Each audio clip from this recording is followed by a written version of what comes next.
In a place robbed of power for so long, counting the dead, naming them, gives some back.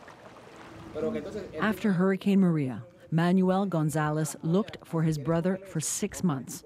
He finally found him in a morgue. He had been moved from one hospital to another, all in an attempt to find a place that could treat him. Nunca se averiguó dónde él estaba. Nada, no me informaron de nada porque supuestamente había pocos guardias. The cause of his brother's death, kidney failure. Supuestamente le dio 2 infartos renales a través de los porque no se le podía dar diálisis y le dieron 2 infartos renales. Lack of access to proper care is a huge factor behind the thousands of deaths related to Hurricane Maria, a death toll estimated to be as high as 9/11, but not nearly as recognized. And we're going now to go to the second floor. And there are Dignity for the dead.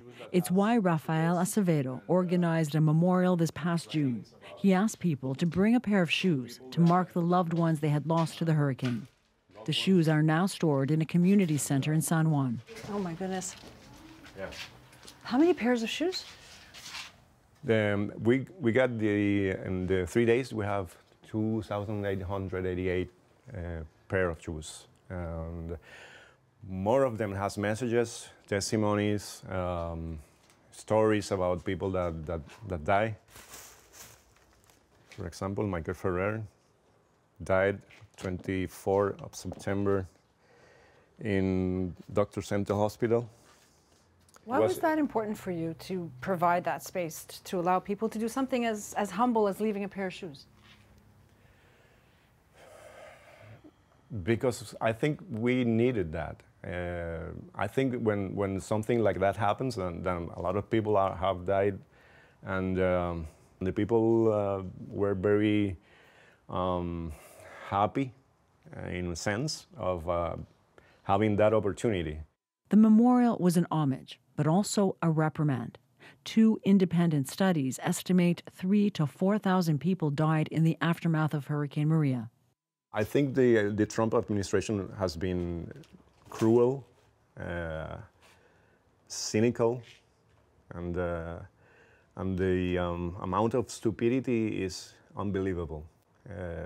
The only word that Mr. Trump uses is fantastic. Everything is fantastic. And this is a fantastic human calamity. FEMA, the U.S. Disaster Relief Agency, is committing more money to the recovery and recently acknowledged it was ill-equipped and overwhelmed in its initial response.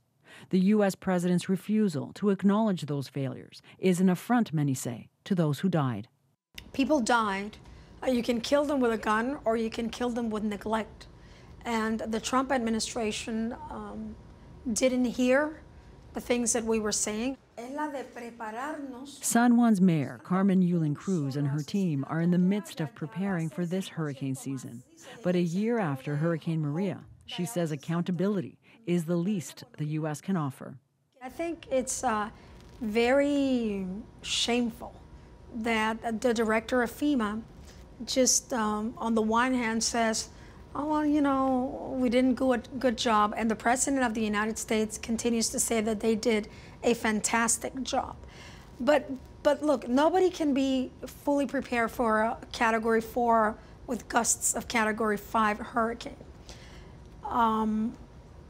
But what we are all fully prepared for is to demand appropriate treatment and dignified treatment.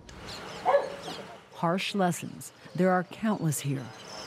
Puerto Rico prepares for the next crisis while it still recovers and still counts the losses of the last one.